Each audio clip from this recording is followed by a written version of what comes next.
Breaking news. Media Suara Demokrasi mengungkap fakta dan keadilan. Dahsyatnya syahadat dan aktualisasinya dalam kehidupan. Bersama Ustaz Haji Bahru Surur Magister Hukum Agama. Pengajian kuliah subuh di Masjid Babu Salam. Yuk tonton tayangan video channel YouTube Suara Demokrasi ini sampai selesai. Assalamualaikum warahmatullahi wabarakatuh. Alhamdulillah nahmadu wa nasta'inu wa nastaghfiruh wa na'udzu billahi min shururi anfusina wa min sayyiati a'malina may yahdihillahu fala mudilla lahu wa may yudlil fala hadiya lahu. Amma ba'du.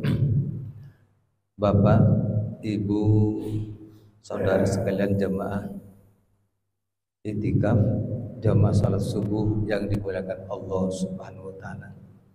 Bersyukur kita kepada Allah pada hari ini, hari Sabtu tanggal 27 Ramadan 1445 Hijriah atau tanggal 6 April 2024 Masehi. Kita masih bisa beraktivitas. Mudah-mudahan aktivitas kita tergolong ibadah di sisi Allah Subhanahu wa taala. Bapak, Ibu jamaah sekalian yang dimuliakan Allah, bersama kita hadir Mr. Mahmud Sarjana Ekonomi dari pimpinan daerah Muhammadiyah Sumeneb dan Pak Yai Dr. Andes Haji Bahru Surur Magister Agama. Beliau adalah wakil pimpinan daerah Muhammadiyah Sumeneb. Beliau adalah seorang penulis pimpinan wilayah Jawa Timur, bahkan insyaallah penulis pimpinan pusat Muhammadiyah. Bersama beliau pada saat ini kita akan membahas dengan tema dahsyatnya syahadat dan aktualisasinya dalam kehidupan. Sekali lagi, dahsyatnya syahadat dan aktualisasinya dalam kehidupan. Oleh karena itu, pada acara ini kita buka bersama dengan pembacaan basmalah. Bismillahirrahmanirrahim. Kepada yang terhormat Pak Yai Haji Bahru Surur Magister Agama dipersilakan. Assalamualaikum warahmatullahi wabarakatuh. Waalaikumsalam warahmatullahi wabarakatuh. Alhamdulillahilladzi khalaqal mauta wal hayata liyabluwakum ayyukum ahsanu amala. Asyhadu an la ilaha illallah wahdahu la syarikalah wa asyhadu anna Muhammadan abduhu wa rasuluh la nabiyya ba'dah. Allahumma salli wa sallim wa barik ala nabiyyina Muhammadin wa ala alihi wa sahbihi wa mawalah. Qala Allah Ta'ala fi kitabihil karim, a'udzu billahi minasy syaithanir rajim. Bismillahirrahmanirrahim. Wa qulil haqqu mir rabbikum faman syaa'a falyu'min wa man syaa'a falyakfur. Wa fi suratin ukhra, inna hadainahu sabila imma syakiran wa imma kafura. Jamaah salat subuh Masjid Babu Salam yang dirahmati Allah. Kita bersyukur masih bisa menikmati hidup ini. Kenikmatan itu bukan hanya kenikmatan yang sifatnya jasmaniyah saja. Kita bisa merasakan nikmatnya makanan, kita bisa menikmati nikmatnya minuman, kita bisa menikmati berhubungan suami istri, dan kita bisa menikmati kenikmatan psikologis kejiwaan, seperti kita bisa bercengkrama, berkumpul bersama keluarga, bersama anak-anak kita. Lalu kenikmatan bagaimana kita mendapatkan dihargai oleh orang lain. Tetapi yang harus kita kemudian merasakan kenikmatannya itu adalah bahwa kita merasakan nikmatnya bagaimana orang beribadah kepada Allah. Kalau orang sudah bisa merasakan nikmatnya, maka orang itu akan merasa bahwa dia akan ketagihan, dia akan ingin melakukan lagi. Sama ketika kita merasakan sebuah makanan yang enak, yang nyaman, maka kita akan ingin menikmatinya lagi, ingin makan lagi. Kalau kita merasakan nikmatnya kopi, maka besoknya lagi kita pengen ngopi lagi. Begitu juga kalau kita dihargai oleh orang lain, maka kita pun ingin dihargai oleh orang lain lagi. Nah, kita ini kadang-kadang masih belum bisa menikmati bagaimana nikmatnya orang beribadah, bagaimana nikmatnya orang menjalankan sholat berjamaah, bagaimana nikmatnya orang berpuasa, bagaimana nikmatnya orang membaca Al-Quran, bagaimana nikmatnya orang beriktikaf di masjid. Nah, itu yang kadang-kadang kita masih belum bisa menikmati. Tandanya apa? Kadang-kadang kalau kita belum bisa menikmati itu, kita tidak mau melakukannya lagi. Tapi coba kalau kita sudah bisa menikmati itu, maka enak ternyata sholat berjamaah di masjid itu. Maka besok ketika mendengarkan adzan, maka dia akan kembali ke masjid lagi. Gitu. Apalagi saya dulu sering menyampaikan sebelum di Darussalam itu ada AC-nya. Bagaimana kita menciptakan sebuah masjid yang orang itu sholat di masjid itu lebih enak daripada sholat di rumah. Jadi secara fisik dikasih AC, didinginkan, dikasih pengharum misalnya. Jadi orang datang ke masjid, enak saya sholat di masjid. Minimal fisiknya dulu merasakan, setelah itu dari sisi ruhaniyahnya kemudian menikmati itu. Nah, kalau orang belum bisa menikmati bagaimana membaca Al-Quran, maka kemudian dia akan tidak akan melakukannya lagi, karena merasa tersiksa itu. Jadi kalau kita masih kan anak-anak kita itu masih remaja, itu minimal menikmati sholat apa? Kalau sudah selesai sholat, sudah lega. Nah, itu minimal nikmatnya begitu.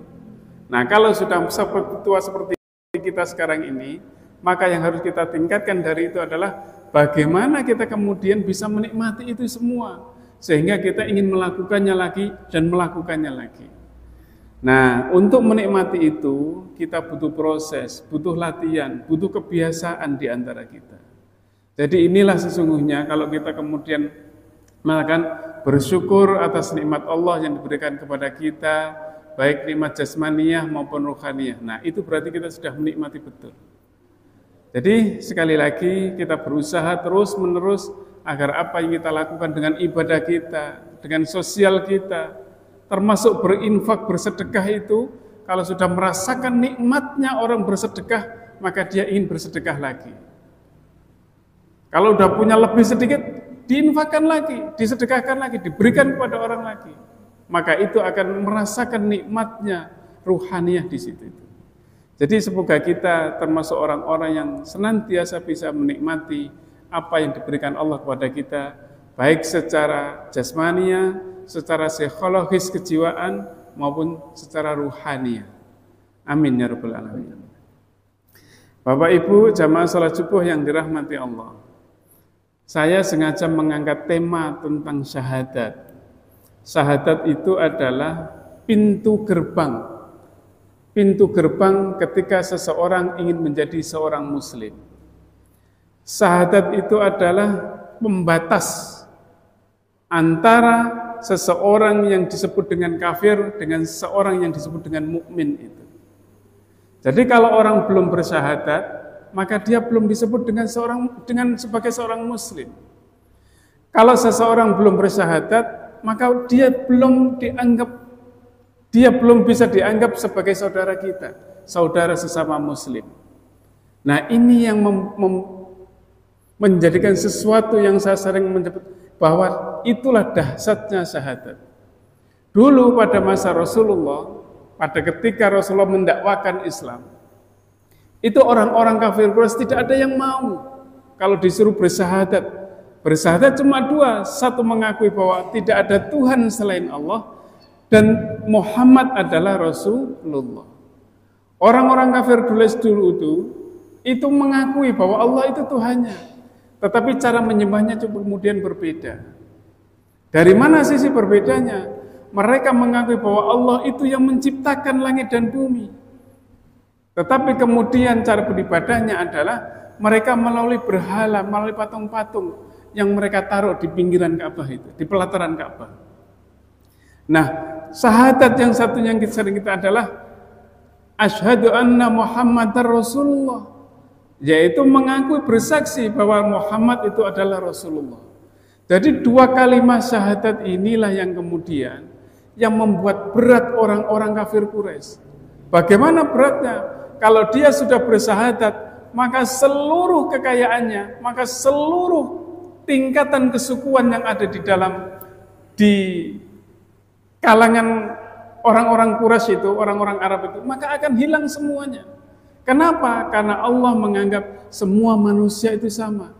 Orang Islam itu sama kedudukannya di hadapan Allah. Yang membedakan adalah iman dan takwanya saja.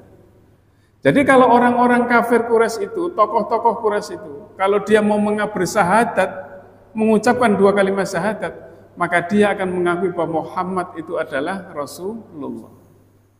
Bukan hanya itu, maka dia diwajibkan kemudian untuk berzakat. Dia merasa khawatir kalau harta saya berkurang. Ketika dia sudah bersyahadat, maka posisi dia sama. Saya pemimpin suku, tidak bisa menguasai orang-orang masyarakat biasa itu. Nah, itu yang dikhawatirkan oleh mereka. Jadi inilah yang memberikan perubahan besar kepada orang-orang yang mengucapkan syahadat itu. Bayangkan seandainya misalnya anaknya Nabi Nuh yang ditenggelamkan oleh Allah bersama ibunya itu. Seandainya dia mengakui Allah dan mengakui Nuh, maka dia kemudian insya Allah juga dia akan melakukan perubahan. Tapi tidak mau, maka dia ditenggelamkan. Dan begitulah umat-umat sebelumnya. Nah, umat Muhammad juga begitu. Jadi perubahan itu yang luar biasa. Kita bisa melihat bagaimana seorang Bilal. Bilal itu adalah budak dari Afrika, dari Habsyi. Lalu kemudian dia mengucapkan syahadat. Tetapi dengan syahadatnya itu, dengan pensyahadatnya itu, maka kemudian dia disiksa oleh majikannya, oleh Umayyah bin Khalaf. Lalu kemudian ketika di padang pasir itu disiksa, ditumpuki batu besar di tengah padang pasir yang panas itu, Bilal hanya disuruh minta oleh Umayyah bin Khalaf satu cumaan. Kamu kembalikan kepada keyakinanmu semula. Apa? Tidak mengakui Allah sebagai Tuhannya dan juga tidak mengakui Muhammad sebagai Rasulnya. Tetapi apa yang dilakukan? Bilal tidak mau. Biar saya mati saja, tidak apa-apa. Yang penting saya tetap berislam, kukuh dengan syahadatnya itu. Maka kemudian beruntung saat itu Allah memberikan pertolongan kepada Bilal. Ketika disiksa itu yang disebut cuma satu, Ahad, Ahad, Ahad. Allah yang Maha Esa.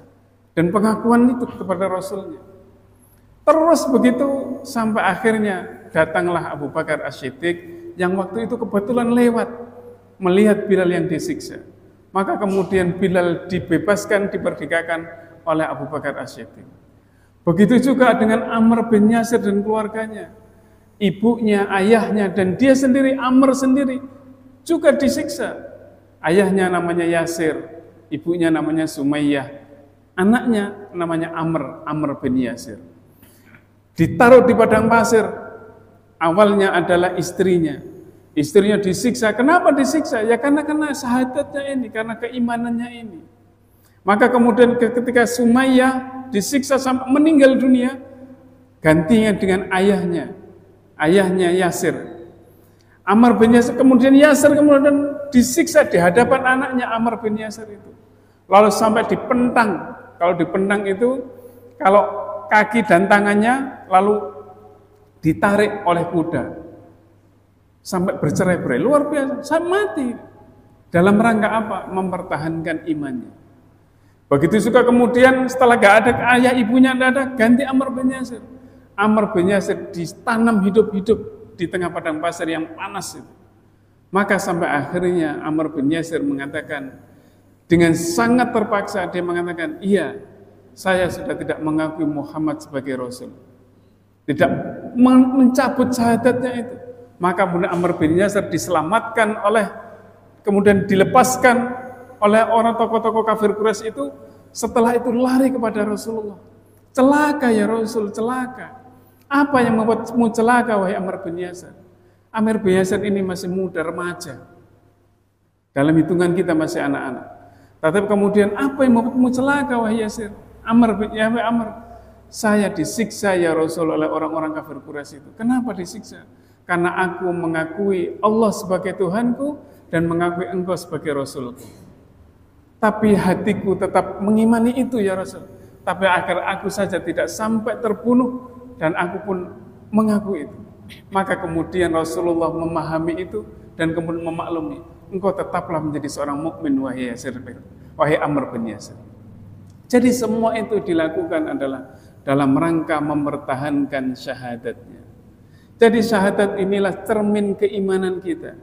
Makanya kemudian Rasulullah sering mengatakan, pernah bersabda kepada para sahabatnya, jaddidu imanakum, perbaharu imanmu. Kaifa nujaddidu imanana ya Rasulullah? Bagaimana caranya kami memperbaharui iman kita? Faqul la ilaha illallah. Maka sering-seringlah kamu mengucapkan la ilaha illallah. Kalimat tahlil yang sering kita baca itu. Ibnu Taimiyah itu sering mengucapkan syahadatain. Kenapa mengucapkan syahadatain? Setiap sedikit-sedikit syahadat, sedikit-sedikit syahadat. Maka salah satu murid yang mengatakan, wahai imam, kenapa engkau sering mengucapkan syahadat? Maka Ibnu Taimiyah mengatakan, saya khawatir di dalam hatiku ada kekosongan, ada melakukan kesyirikan kepada Allah. Maka aku sering mengucapkan syahadat agar aku menjadi mukmin dan menjadi muslim kembali. Jadi inilah luar biasanya syahadatain. Ada kita mungkin mengenal seorang petinju bernama Muhammad Ali. Muhammad Ali itu pada tahun 64 itu menjuarai Olimpiade tinju kelas berat. Maka kemudian Muhammad Ali ini ingin meraih gelar juara dunia sejati. Maka mau tidak mau Muhammad Ali ini harus melawan seorang juara tinju dunia sejati bernama Sonny Liston atau Sonny Liston. Nah, Sonny Liston itu untuk sampai bisa bertemu Sonny Liston ini, maka dia harus bertemu dengan seorang promotor tinju bernama McDonald. Nah, sebelum kemudian dia bertemu dengan Sonny Liston untuk melakukan pertandingan itu, ternyata Muhammad Ali ini yang bernama asli Cassius Clay ini itu sudah mengucapkan 2 kalimat syahadat. Karena sudah mengucapkan 2 kalimat syahadat inilah kemudian Muhammad Ali sering berhubungan dengan Malcolm X. Malcolm X ini adalah seorang tokoh dari kulit hitam yang juga seorang muslim. Maka ketika hendak melakukan pertandingan, sang promotor ini mengetahui ternyata Muhammad Ali ini sudah Islam, sudah mengucapkan 2 kalimat syahadat. Maka pertandingan itu yang sudah ditaruh di sebuah arena itu dibatalkan oleh McDonald. Kenapa dibatalkan? Karena Muhammad Ali sudah mengucapkan 2 kalimat syahadat. Dia sudah masuk Islam, dia sudah menjadi seorang mukmin, dia sudah menjadi seorang muslim. Maka kemudian pelatihnya Angelo Dunde itu mengatakan, wahai Ali, apakah kamu apa yang sedang terjadi? Muhammad Ali mengatakan, aku sudah mengetahuinya. Kau tahu kenapa? Iya, karena aku sudah mengucapkan 2 kalimat syahadat. Maka pada saat itu pula McDonald sebagai promotor tinju kelas berat dunia itu kemudian membatalkan pertandingan itu. Dibatalkanlah pertandingan itu. Apa yang kemudian dikatakan oleh Muhammad Ali? Saya tidak dapat melepas agama saya, katanya. Saya yakin dapat menjatuhkan Sonny Liston dan tidak ingin pertandingan ini gagal. Tetapi jika Anda harus membatalkan pertandingan ini lantaran agama saya, biarlah pertandingan ini dibatalkan saja. Itu kata Muhammad Ali. Maka kemudian seluruh penonton yang sudah ada itu kemudian protes kepada McDonald. Mengapa pertandingan dibatalkan? Jadi kalau kita dulu kan sering menyaksikan bagaimana pertandingan kelas berat dunia, mungkin antara Mike Tyson dengan Evander Holyfield misalnya, sudah siap, tiba-tiba dibatalkan hanya persoalan karena Muhammad Ali sudah menjadi seorang yang muslim. Maka kemudian karena sudah dibatalkan, maka seluruh kru Muhammad Ali ini dengan pelatihnya meringkesi semua barang yang ada di dalam kamar hotelnya itu. Diringkesi dan masuk ke dalam bis, mau pulang karena sudah dibatalkan. Ketika sudah diadap di dalam bis, Muhammad Ali mengatakan, coba kamu cek ulang lagi, takut ada barang ketinggalan di dalam kamar hotel. Maka kemudian salah satu stafnya kemudian naik ke atas kamar hotel, lalu kemudian di sana ketika sudah memeriksa takut ada barang yang ketinggalan, ternyata telepon hotel itu berbunyi. Diangkatlah. Maka kemudian mengatakan, di mana Muhammad Ali? Di Muhammad Ali sedang di mana Cassius Clay? Nama aslinya Muhammad Ali. Di mana dia? Sedang dia sudah persiapan mau pulang. Sampaikan kepada Cassius Clay bahwa pertandingan akan tetap berlangsung meskipun dia sudah mengucapkan 2 kalimat syahadat. Maka kemudian sang ajudan ini kemudian turun ke bis, lalu kemudian menyampaikan kepada Muhammad Ali dan seluruh gurunya bahwa pertandingan akan segera dilaksanakan, tidak jadi dibatalkan. Maka kemudian ketika pertandingan dibatalkan, kemudian dilanjutkan, maka kemudian Muhammad Ali pun bisa meng-KO Sonny Liston dan akhirnya Muhammad Ali menjadi juara dunia kelas berat sejati saat itu. Dan inilah ada 3 kemenangan katanya dalam sebuah cerita ini, kisah ini ada 3 kemenangan Ali. Pertama bisa mempertahankan agamanya, lalu kemudian dia bisa meng-KO Sonny Liston di ronde ke-7, dan setelah itu Muhammad Ali bisa mengalahkan McDonald yang begitu kokoh karena urusan masalah agama atau syahadatnya itu. Jadi inilah sesungguhnya sebuah konsekuensi keimanan, konsekuensi dari syahadat yang sering kita baca itu. Jadi kalau misalnya kita ini adalah orang-orang yang mungkin dilahirkan dari kecil, yang secara keturunan sudah kemudian menjadi orang yang beriman, menjadi seorang muslim, maka di situ luar banyak orang yang kemudian begitu baru masuk Islam, dia akan mendapatkan tantangan yang sangat luar biasa. Ada banyak kisah-kisah mu'alaf, bagaimana dia sampai bisa masuk Islam, lalu kemudian diancam oleh saudaranya. Barusan beberapa hari ini juga muncul video orang India. Orang India itu bersaudara semuanya, ada mungkin 5 bersaudara. Dia sendiri masuk Islam dari agama Hindunya. Maka kemudian ketika dia masuk Islam, seluruh saudaranya yang 4 ini kemudian mendoakan, saya doakan semoga kamu tidak punya anak. Maka ketika dia sudah bersahadat dan masuk Islam, kemudian dia berbalik berdoa kepada Allah, ya Allah karunia aku keturunan, dan janganlah yang 4 itu diberi keturunan sebelum dia masuk Islam. Maka akhirnya yang punya keturunan itu hanya yang masuk Islam ini, yang 4 ini tidak masuk Islam, tidak masuk dan tidak punya anak.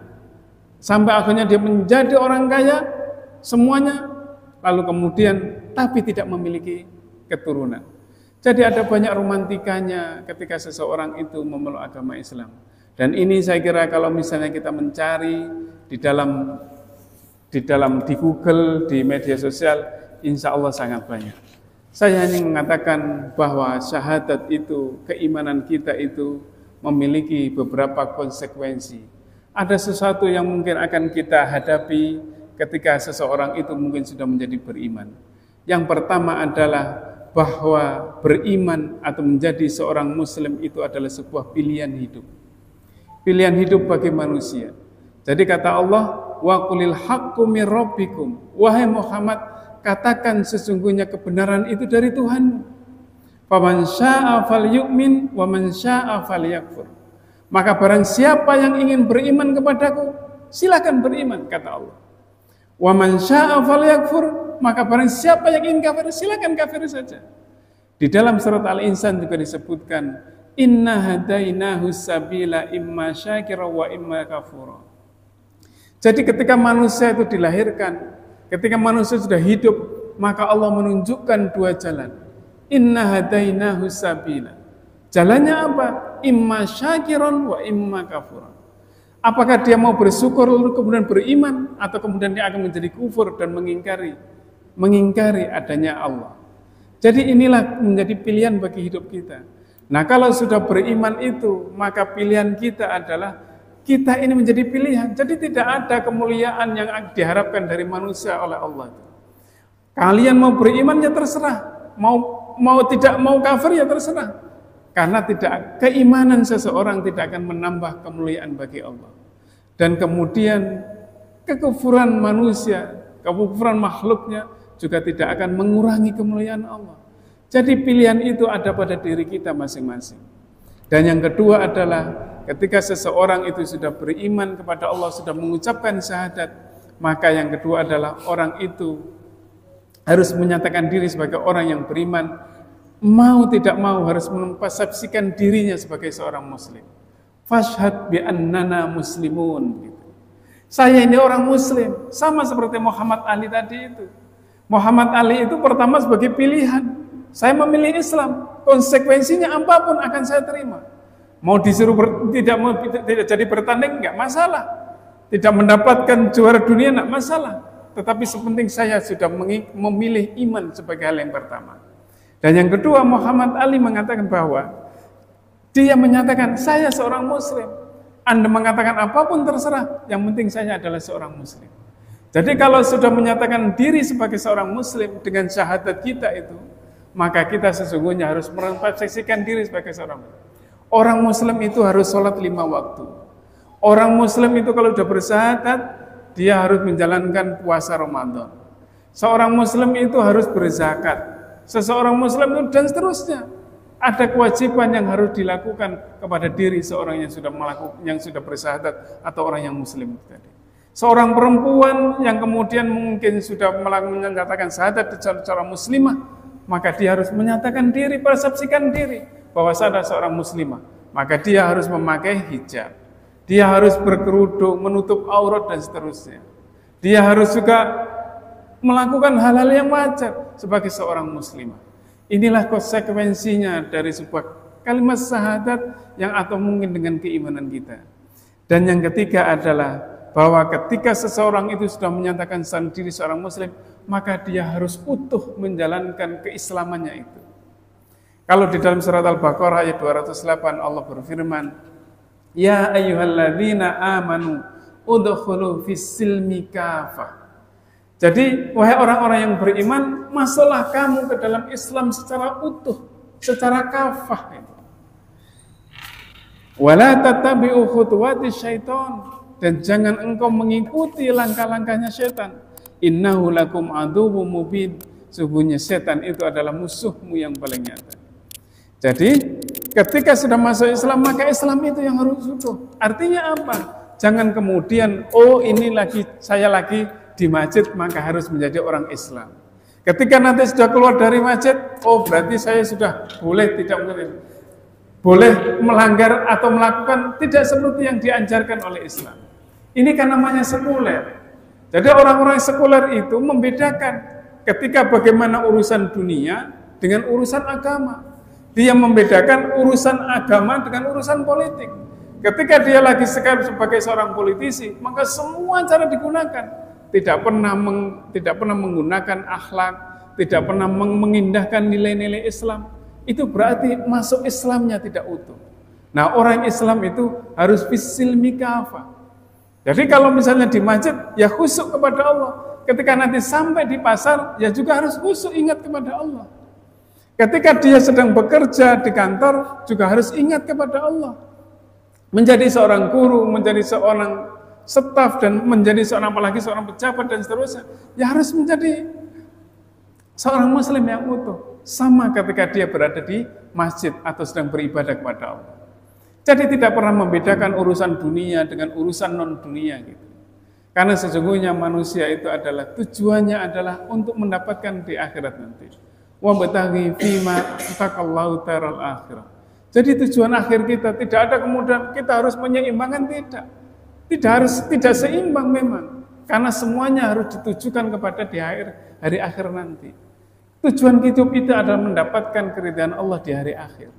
Jadi kalau misalnya kita fokusnya hari akhir, maka dunia ini adalah sebagai tumpuan saja untuk mendapatkan keridhaan di hari akhir itu.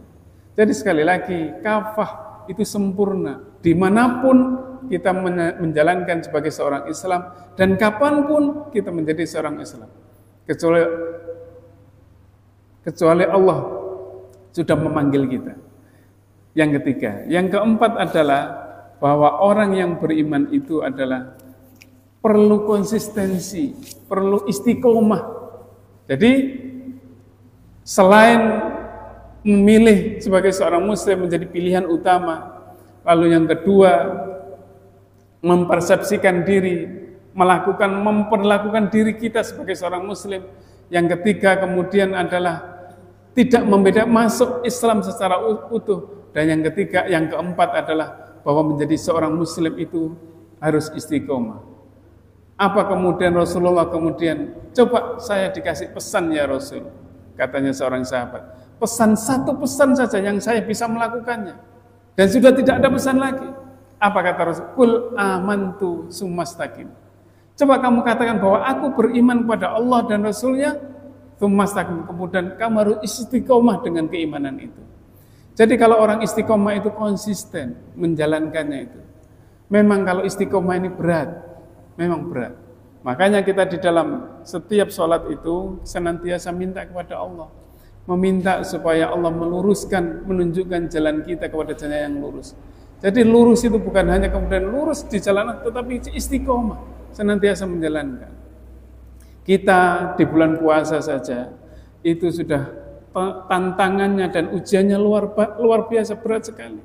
Kalau di awal-awal rame masjid kita, orang menjalankan sholat tarawih, tetapi kalau nanti lama-lama mengalami kemajuan, softnya yang menjadi maju. Jadi ini kan tantangan kita. Nanti itu loh temanmu sudah sibuk, sudah tidak ke masjid lagi, masa kamu masih ke masjid? Coba kamu sekali-kali santai di rumah. Kan begitu, godaannya setan begitu. Coba santai di rumah, enggak usah ke masjid, sholat di rumah saja. Nanti begitu terus sampai enggak ke masjid. Apalagi kalau sudah iktikaf 10 hari terakhir, sibuknya sama ibu-ibunya juga sibuk juga. Nanti jajanmu belum siap, kan begitu. Nanti sementara tetangganya sudah siap semua, lagi masak-masak.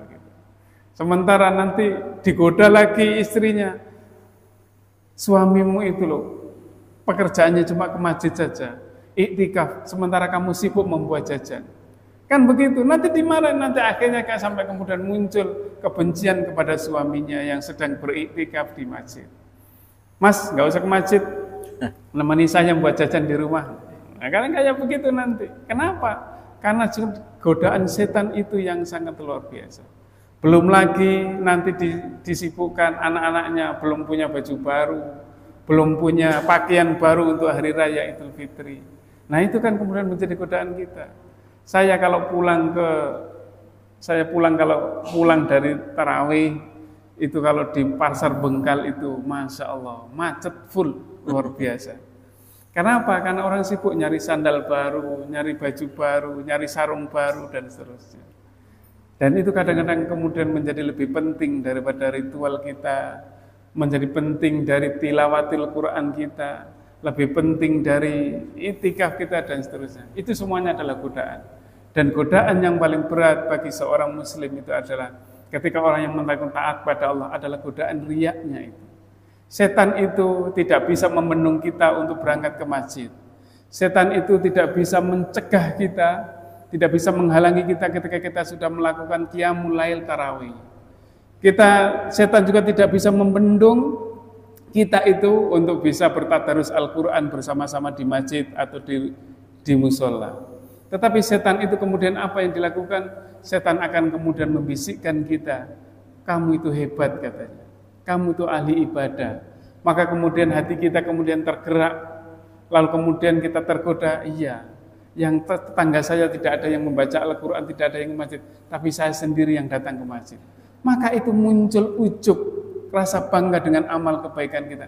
Itu adalah cobaan paling berat bagi seorang yang taat beribadah kepada Allah Subhanahu wa Ta'ala. Kalau itu kemudian muncul dalam diri kita, maka itu akan menghapus semua amal ibadah kita. Karena kita sudah tidak lagi melakukan kebaikan itu tidak karena Allah Subhanahu wa Ta'ala. Tapi semoga itu tidak terjadi pada diri kita dan kita senantiasa bisa menjaga amal kebaikan kita agar senantiasa tetap ikhlas semata-mata karena Allah Subhanahu wa Ta'ala. Jadi sholat berjamaah, saya dulu pernah memang mendengar ini. Ya bukan mendengar, memang membaca bahwa sholat berjamaah itu karena kasus itu, kalau ada seseorang yang sholat di rumah maka akan dibakar sholatnya, akan dibakar rumahnya. Maka kenapa? Biar dia sholat berjamaah di masjid. Hampir semua mengatakan bahwa para ulama itu sepakat, hampir jumhur ulama lah, ya mungkin ada juga sampai mewajibkan ada. Tetapi bahwa sholat berjamaah ke masjid itu adalah sunnat muakkadah. Kalau kemudian Rasulullah kemudian mau membakar rumah itu karena saking hampir wajibnya seseorang itu bersolat berjamaah ke masjid. Jadi kalau kemudian bagaimana ketika seseorang itu melakukan sholat di rumah, seorang laki-laki ya. Ini kan kalau laki-lakinya sholat di masjid kan katanya lelaki soleh kan. Tetapi kalau sholatnya di rumah berarti lelaki solehah. Jadi sholat berjamaah itu adalah sholat, ada hukumnya adalah sunnah muakkadah. Sunnah muakkadah itu sangat dihancurkan dan hampir wajib gitu. Tetapi memang tidak diwajibkan oleh Rasulullah sampai sekarang pun. Nah, kenapa? Karena tentu banyak hal yang kemudian seandainya ini kemudian diwajibkan, mungkin Rasulullah akan membebani umatnya. Tetapi sebisa mungkin kalau ingin mendapatkan kemuliaan, maka dia harus datang ke masjid untuk melakukan sholat berjamaah di masjid. Itu saja. Jadi tidak ada kemudian, ada banyak hal sebenarnya. Jadi kemudian ada dalil-dalil yang kemudian awalnya diwajibkan, kemudian tidak. Sama seperti misalnya sholat berjamaah, sholat Jumat. Sholat Jumat itu memang awalnya ya ayyuhalladzina amanu idza nudiya lis-sholati min yaumil jum'ati fas'au ila dzikrillah wa dzirul bait. Jadi sholat Jumat itu kalau sudah menyebut amanu, itu ada yang mengatakan, nah itu kan laki-laki saja. Tetapi amanu di dalam Al-Quran itu mencakup laki-laki dan perempuan. Maka ketika sudah masuk laki-laki dan perempuan, maka semuanya wajib melakukan sholat Jumat ke masjid. Sholat Jumat itu termasuk perempuan. Nah, itu kalau di dalam usul fikih itu ada namanya tahsis. Tahsis itu adalah kemudian menghususkan. Dan kemudian Rasulullah melakukan, orang perempuan tidak wajibkan untuk melakukan sholat Jumat. Kan begitu. Nah, inilah yang kemudian termasuk sholat berjamaah ini. Termasuk sholat tarawih dulu juga kayak begitu kan sejarahnya. Ketika sholat tarawih itu Rasulullah melakukan sholat, kemudian menghentikan Rasulullah sholat di masjid. Lalu setelah itu Rasulullah malah sholat sendiri di rumah. Kenapa? Ada kekhawatiran sholat tarawih itu kemudian menjadi sholat yang diwajibkan untuk umatnya. Jadi ini rasa sayangnya Rasulullah kepada umatnya begitu. Yang 5 saja kadang-kadang. Ini luar biasa sekali. Jadi apalagi ke masjid. Jadi kalau misalnya kita kemudian mundur lagi, nggak usah ke masjid juga nggak apa-apa kan. Kan begitu kan? Nggak usah ke masjid juga nggak apa-apa, nggak berdosa. Memang tidak berdosa. Tidak berdosa memang. Dia melakukan sholat di rumah pun masih sah. Sah dengan sholatnya itu. Tetapi dia tidak mendapatkan kemuliaan apapun. Tidak mendapatkan kemuliaan ketika sholat berjamaah di masjid. Saya terus terang, kalau sholat berjamaah itu, sholat di rumah itu kadang-kadang semangatnya itu beda ketika sholat berjamaah ke masjid. Beda. Rasa kehusuannya pun beda. Tapi ada yang mengatakan saya lebih khusyuk sholat sendirian. Tidak ada ceritanya. Tapi tidak ada kemuliaannya. Bagaimana ketika berjauh ketemu dengan orang, silaturahminya kan beda. Jadi sekali lagi nanti insya Allah kalau Bapak Ibu pengen lebih panjang lagi nanti bagaimana kemuliaan orang sholat di masjid itu. Nanti kita akan mendapatkan. Jadi sekali lagi tetap namanya sunnah muakkadah sang hampir. Kalau sudah muakkadah itu sudah hampir wajibnya di sana. Tetapi kalau misalnya kemudian sahnya sholat tetap sah saja. Dia sholat dimanapun sah. Tetapi tidak mendapatkan kemuliaan sholat berjamaah di masjid. Itu adalah permintaannya Abdullah bin Ummi Maktum. Abdullah bin Ummi Maktum itu orangnya buta. Gara-gara dia Rasulullah mendapatkan wahyu surat Abasa wa Tawalla. Jadi Abdullah bin Ummi Maktum itu rumahnya jauh, orangnya buta, jauh dari masjid, meminta izin kepada Rasulullah. Bagaimana Rasulullah, saya sekali nggak ikut berjamaah. Nah, tetapi kemudian kata Rasul, kamu mendengar adzan? Iya, mendengar adzan. Ya kamu harus datang ke masjid, katanya. Jadi bahkan kemudian akhirnya Abdullah bin Ummi Maktum ini adalah tukang adzannya masjid, tukang adzan subuh. Subuh itu adzannya itu ada dua pada Rasulullah itu. Jadi ada yang disebut dengan adzannya Bilal dan adzannya Abdullah bin Ummi Maktum. Kalau adzannya Bilal itu, tapi di Sumeneb tidak ada ya? Belum ada. Belum ada. Namanya kalau di Paciran itu, di Paciran di Lamongan sana, itu namanya adzan awal. Adzan awal itu di Jogja ada di Masjid Muhammadiyah, itu biasanya jam 3 adzan. Adzannya jam 3. Nah, kalau adzan jam 3 itu biasanya pakai as-sholatu khairum minan naum. Nah, adzannya Abdullah bin Ummi Maktum itu adalah adzan subuh itu. Nah, itu biasanya yang adzan itu adalah Abdullah bin Ummi Maktum. Nah, kalau sudah adzan kayak begitu, oh berarti adzan subuh katanya. Bayangkan tidak subuh-subuh yang masih gelap gitu, orang yang buta malah datang ke masjid. Itu kan berarti saking kemuliaannya orang sholat berjamaah ke masjid itu. Jadi kalau misalnya kita ini yang masih enak-enak saja begini, inilah kemudian tidak menyempatkan diri ke masjid. Saya sendiri mau ngomong begini, kadang-kadang juga mikir takut memberatkan orang banyak. Wah ini Pak Bahrus ini gimana gitu. Jadi terus terang kalau saya pribadi ya tidak kemudian dari kecil kemudian saya sholat berjamaah di masjid, tidak. Jadi ada ceritanya yang cukup panjang bagi saya itu. Makanya orang-orang kadang-kadang kita itu kan, ya mungkin Bapak Ibu sudah pernah melaksanakan umroh, menjalankan haji gitu ya. Itu kan bagaimana seseorang yang tidak mau melepaskan dari Masjidil Haram. Apa saja dilakukan. Jadi itu kalau saya sering menyebut, itu adalah riyadhah ruhaniyah kita, agar kita itu sering jalan ke masjid itu. Agar kita itu jalan ke masjid itu. Jadi kalau sudah datang ke masjid itu, ke sana kan merasa enak. Mengapa ketika sudah sampai di tanah air? Ketika sampai di tanah air, kenapa kok tidak dibiasakan lagi, tidak dilakukan kebiasaan ketika di Masjidil Haram, ketika di Masjid Nabawi itu? Ada orang yang sampai mengejar arba'in. Arba'in itu kan meskipun hadisnya, ada yang mengatakan hadis itu tidak sahih, tapi tetap saja dilakukan.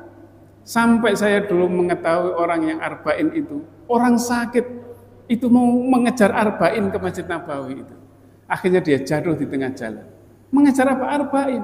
Karena ingin sholat berjamaah selama 40 kali di Masjid Nabawi itu. Ketika sudah di tanah air itu kadang-kadang beda sudah. Tidak melakukan sholat berjamaah lagi. Saya terus terang punya cerita dengan sholat berjamaah itu.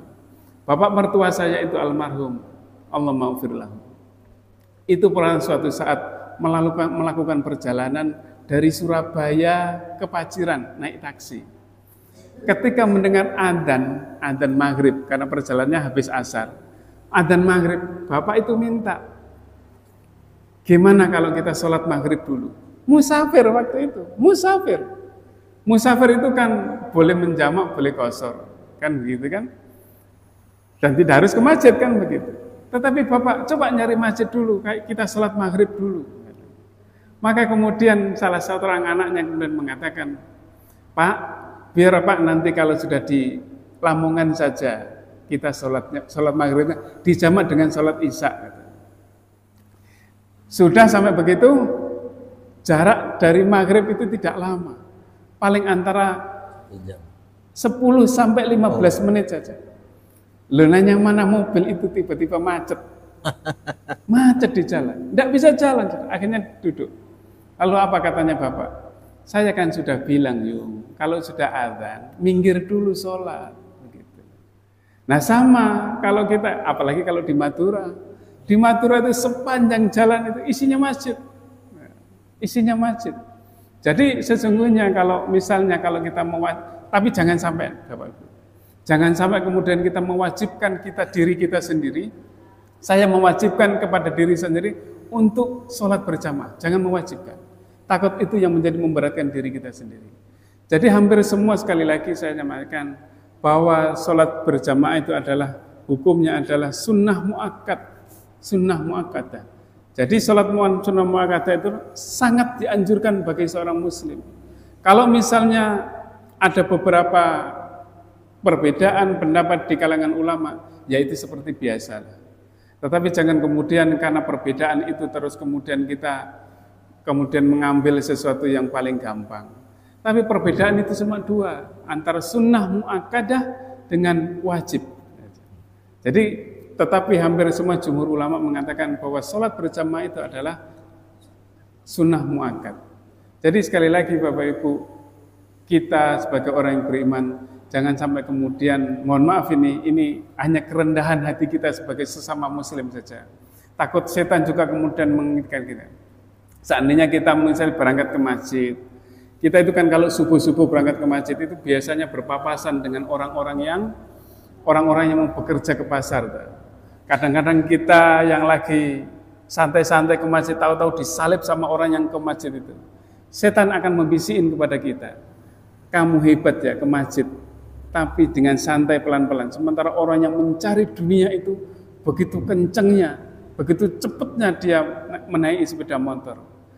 Lalu kemudian muncul dalam diri kita orang-orang itu loh, sudah waktunya sholat berjamaah, kok nggak mau ke masjid. Nah itu jangan sampai ada di dalam diri kita itu.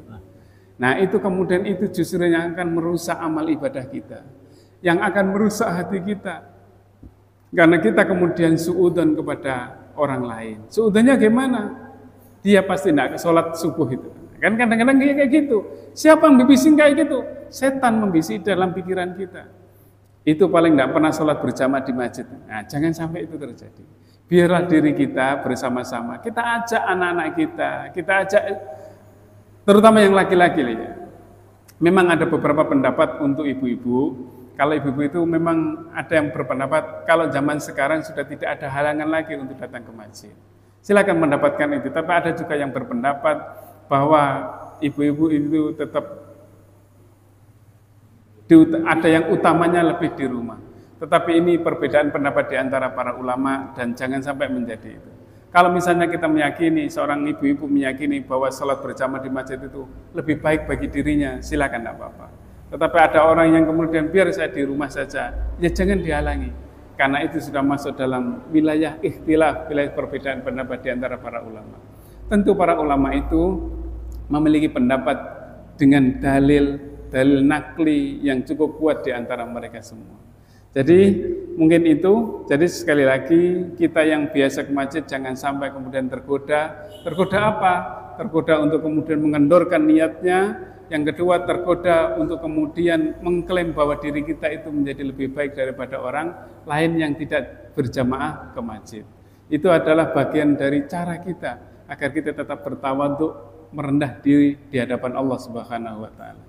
Nikah lain agama. Ya. Hampir dulu waktu zaman Rasul itu ada namanya istilahnya ahlul kitab. Ahlul kitab itu adalah orang-orang Nasrani dan orang-orang Yahudi yang masih memegang teguh agama yang pernah diajarkan sebelumnya. Kalau dalam bahasa secara umum, mereka juga sesungguhnya adalah Islam juga. Islam itu artinya apa? Bahwa keyakinan tauhid mereka sama. Yahudi itu kalau misalnya berpegang teguh pada ajaran yang pernah diajarkan oleh Nabi Musa, maka hampir tidak ada perbedaan secara keimanan dengan kita sekarang ini. Sama juga ketika orang-orang Nasrani dulu, ketika dia masih berpegang pada ajaran yang pernah diajarkan oleh Nabi Isa alaihissalam, maka insya Allah dia akan tetap lurus beriman kepada dan akan mengakui Rasulullah dan mengakui Muhammad sebagai Rasulullah. Nah, itulah yang disebut dengan ahlul kitab. Waktu itu masih diperbolehkan orang menikah dengan agama dengan ahlul kitab ini, tapi dengan bukan agama lain lah ya. Kalau sekarang kan ada agama Hindu, ada Konghucu, ada Buddha dan seterusnya. Nah, termasuk sekarang posisinya berbeda. Berbedanya apa? Nasrani sudah begitu keyakinannya dengan trinitasnya. Yahudi juga dengan begitu, sudah bermacam-macam. Mengakui Uzair sebagai anak Allah. Lalu kemudian belum lagi yang permusuhannya dengan Islam dan seterusnya. Maka atas dasar itu semua kemudian bahwa menikah dengan orang selain orang muslim atau seorang muslimah menikah dengan lain agama itu seperti lebih baik itu seperti dengan orang musyrik. Jadi janganlah kamu menikahi orang kafir, ya gitu kan? Orang yang belum Islam. Karena itu jelas diharamkan dalam Islam. Lah bagaimana kalau kemudian itu sudah takdir? Takdir itu kan bisa dirubah. Gitu loh. Takdir kok bisa dirubah bagaimana? Mencari takdir yang lebih baik bagi dirinya. Jadi takdir itu jangan kemudian dijadikan dasar bahwa kita untuk melanggar suatu aturan Allah, bukan. Tetapi takdir itu adalah sesuatu yang bisa diusahakan oleh manusia. Maka dulu ketika Umar bin Khattab itu, ketika zaman kena penyakit taun itu mau memasuki suatu wilayah yang di sana kena penyakit taun.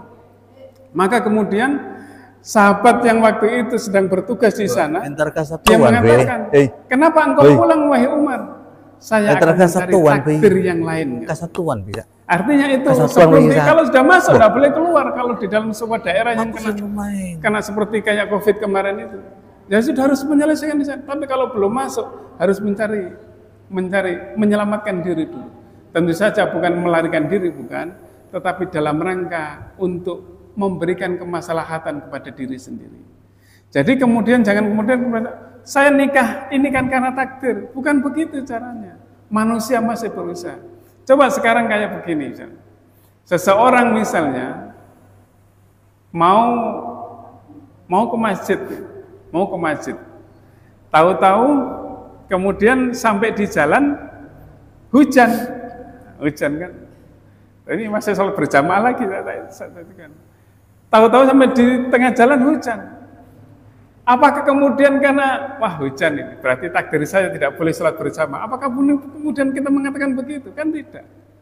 Misalnya sudah tahu rate dari rumah, ya saya bawa payung, dari usahanya itu. Nah, sama dengan hal yang sangat berat itu pernikahan antar agama itu. Jadi sekarang itu sudah lagi mulai paham-paham pluralisme itu, paham-paham yang bahwa semua agama itu sama, itu sudah terus dilancarkan oleh orang-orang non-muslim itu, biar tidak ada. Bahkan sesungguhnya, mohon maaf ini, tapi di sini saja saya sampaikan. Jadi kadang-kadang misalnya ada harus moderat dan seterusnya, harus toleran dan seterusnya. Tapi kadang-kadang toleran dan moderatisnya itu kemudian kebablasan. Kebablasan bagaimana? Bahkan seperti kemudian menyamakan. Kamu kalau waktunya Idul Fitri, yang Kristen, yang selain Muslim juga boleh ikut ke masjid. Kemana? Ikut sholat Id misalnya gitu. Loh itu kan mereka yang boleh, tetapi Islam tidak. Jadi kalau yang Muslim, kalau mau ikut kebaktian ke gereja, boleh kan begitu. Teman-teman anak saya kebetulan kuliah di UGM. Temennya ada orang Hindu, orang Bali. Dia anak yang Hindu ini, itu kadang-kadang ikut. Waktunya sholat tarawih itu, dia ikut sholat tarawih. Dia merasakan sholat tarawih itu. Merasakan sholat tarawih. Kamu kok nggak pusing katanya. Boleh-boleh saja mereka ikut, kita perbolehkan. Kan begitu. Siapa tahu dia mendapatkan hidayah dari Allah dan kemudian mengucapkan 2 kalimat syahadat. Tapi kalau kita Islam, tapi saya ingatkan kepada anak, tapi kamu jangan sampai ikut, misalnya ke pura dan seterusnya. Nah, Islam tidak mengatakan itu. Jangankan sampai kayak begitu. Kita mengucapkan selamat Natal kepada orang-orang Nasrani saja, diharamkan. Ada yang memperbolehkan silakan, tetapi saya pribadi mengharamkan itu. Kenapa? Untuk menjaga agar kita tidak masuk ke dalam kemusyrikan. Kalau kita mengucapkan selamat Natal kan berarti sama dengan kita mengakui hari Natal mereka. Termasuk para menteri itu. Nah, ya itu nanti posisinya berbeda. Saya tidak mau komentar itu. Mungkin ada yang pendapat lain. Biarkan tidak apa-apa. Tetapi minimal kita yang tidak sebagai pejabat, tidak menaungi banyak orang ya. Jangan ikut-ikut mereka. Itu mungkin sebagai seorang seorang negarawan, seorang yang menaungi semua itu. Tetapi kalau kita menghindari itu saja, apa tidak bisa menghindari itu? Ya wallahu a'lam. Biarkan kita serahkan mereka. Jadi sekali lagi, kalau misalnya kalau sampai kepada persoalan perbedaan agama nikah, apakah sudah tidak ada lagi orang Islam, seorang perempuan muslimah yang kemudian bisa dinikahi? Apakah sudah tidak ada lagi seorang laki-laki muslim yang bisa dinikahkan dengan anak kita, anak perempuan kita? Kan begitu pertanyaan. Saya punya cerita menarik. Jadi kemarin beberapa waktu yang lalu, lama sudah, beberapa tahun yang lalu, itu ada seorang perempuan di kota. Kemudian ada seorang laki-laki Nasrani, Kristen. Dia senang, kemudian ya berkenalan, lalu kemudian menikah. Karena dia ingin menikah, maka kemudian si laki-laki Nasrani ini kemudian masuk Islam. Ketika sudah berjalan 2 tahun, dia punya anak. Ketika sudah punya anak, dia keluar dari Islam lagi. Murtad lagi dia. Nah, setelah murtad itu, apa tujuannya? Satu, tentu saja, kalau kamu tidak mau, maka anak itu saya ambil. Maka anaknya itu menjadi rebutan 2 orang ini. Karena ingin mengambil anaknya. Si lelaki yang Kristennya sudah masuk Kristen lagi itu ingin mengambil anaknya itu. Sementara dia kan mempertahankan itu. Jadi ini keluarga rumah tangga ini menjadi, mohon maaf, menjadi kocar-kacir. Menjadi tidak tertib lagi sudah rumah tangganya, nggak sakinah lagi. Karena apapun persoalan itu. Makanya kalau misalnya masih bisa ada seorang yang muslim dari awal, ambil aja yang muslim itu. Jadi anak-anak kita sekarang ini terus terang, godaannya cukup banyak. Anak generasi Z ini. Generasi Z, Gen Z ini luar biasa. Karena mereka pandangannya dunia terus. HP-nya itu pengen ganti yang baru. Nanti penampilannya harus selalu berbeda. Nanti belum lagi ngobrol di kafenya, ngopinya dan seterusnya. Jadi ini yang menjadi tantangan bagi mereka. Kalau sudah lihat orang kaya, orang penampilan, itu kan sering tertarik dia. Ya kalau semoga yang ditarik itu muslim ya. Tapi kadang-kadang sampai orang Nasrani. Ya kalau di Sumeneb, di Kaliangan nggak ada itu. Tapi kalau di kota besar, godaannya luar biasa. Perbedaan itu kadang-kadang seperti tidak ada.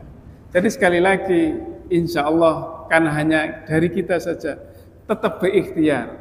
Orang itu dikatakan sudah menemukan takdirnya, ketika seseorang itu sudah berikhtiar sekuat tenaga. Siapa yang mengetahui takdirnya? Tidak ada yang tahu. Yang tahu adalah Allah saja. Kita tahunya ketika kita sudah melakukan ikhtiar, ketika sudah semaksimal mungkin, lalu sampai mentok, maka itulah yang baru namanya takdir. Sama seperti saya lah gitu. Jadi saya dulu sama ibu saya, sudah kamu kalau cari istri tidak usah jauh-jauh katanya. Nggak jauh-jauh, tahu-tahu dapatnya orang kangen. Mau dilepaskan bagaimana? Itu baru namanya takdir. Nanti kalau pagi hari dekat tetangga sendiri, ya itu kan namanya kan tetangga kan sama kali anget kan. Itu kan berarti namanya takdir. Meskipun dulu mungkin pagi hari pengen orang Jawa, pengen orang ketemu di mana kan waktu kuliah ya. Tapi kalau udah takdirnya di situ ya sudah. Jadi menemukan, berusaha dengan ikhtiar kita untuk menemukan yang terbaik. Sekali lagi, jangan sampai takdir itu menjadi justifikasi kita, menjadi alat pembenar kita untuk melakukan suatu kesalahan, dosa, dan maksiat. Mungkin hanya ini yang bisa sampaikan. Sudah? Mungkin hanya ini yang bisa sampaikan. Saya sekali lagi mohon maaf yang sebesar-besarnya dan terima kasih atas segala perhatiannya. Mari kita tutup majelis ini dengan berdoa bersama-sama. Bismillahirrahmanirrahim. Alhamdulillahirabbil alamin. Hamdan yuwafi ni'amahu wa yukafi mazidah. Ya Rabbana lakal hamdu kama yanbaghi li jalali wajhikal karimi wa 'azimi sultanik. Allahumma salli wa sallim wa barik ala nabiyyina Muhammadin wa ala alihi wa sahbihi ajmain. Allahumma ighfir lil muslimina wal muslimat wal mu'minina wal mu'minat al ahya'i minhum wal amwat innaka sami'un qaribun mujibud da'wat wa ya qadiyal hajat. Rabbana ighfir lana dhunubana wa liwalidayna warhamhuma kama rabbayana shighara. Rabbana la tuzigh qulubana ba'da idh hadaitana wa hab lana min ladunka rahmah innaka antal wahhab. Rabbi adkhilni mudkhala sidqin wa akhrijni mukhraja sidqin waj'alni min ladunka sultanan nasira. Allahumma kfina bihalalika an haramik wa aghnina bifadlika ya Allah biman siwak. Allahumma kfina bihalalika an haramik wa aghnina bifadlika amman siwak. Rabbana hab lana min azwajina wa dhurriyyatina qurrata a'yun waj'alna lil muttaqina imama. Allahumma ja'alna minal muslimin. Allahumma ja'alna minal mu'minina haqqan. Allahumma ja'alna minal muttaqin. Allahumma ja'alna minal amilina shalihat. Allahumma ja'alna minal mukhlisin. Allahumma ja'alna minal mukhlasin. Rabbana atina fid dunya hasanah wa fil akhirati hasanah wa qina adzabannar wa adkhilnal jannata ma'al abrar ya aziz ya ghafar ya rabbal alamin. Rabbana taqabbal minna siyamana wa qiyamana wa ruku'ana wa sujudana wa tilawatana wa ta'abbudana wa du'aana innaka antas samiul alim wa tub alaina innaka antat tawwabur rahim. Wa sallallahu ala nabiyyina Muhammadin wa ala alihi wa sahbihi wa sallam walhamdulillahi rabbil alamin. Subhanakallahumma wa bihamdika asyhadu an la ilaha illa anta astaghfiruka wa atubu ilaik. Wassalamualaikum warahmatullahi wabarakatuh. Waalaikumsalam warahmatullahi wabarakatuh. Harapan kita semua mudah-mudahan kita termasuk hamba Allah, golongan hamba Allah yang mampu mengaktualisasikan dasar-dasar syahadat ini dalam kehidupan sehari-hari. Terima kasih kepada yang terhormat Pak Yai Haji Bahrusul, Minister Agama bersama Mr. Mahmud. Mudah-mudahan terdapat semua ibadah Insya Allah Senin subuh kita bersama lagi dengan Dr. Zainuddin, dan insya Allah acara pamungkas nanti di tanggal 7 Syawal Pak Yai, tanggal 7 Syawal di Torus Syawal insya Allah. Terima kasih, mohon maaf. Assalamualaikum warahmatullahi wabarakatuh. Terima kasih telah menonton channel Suara Demokrasi. Jangan lupa tekan subscribe, like and share ya.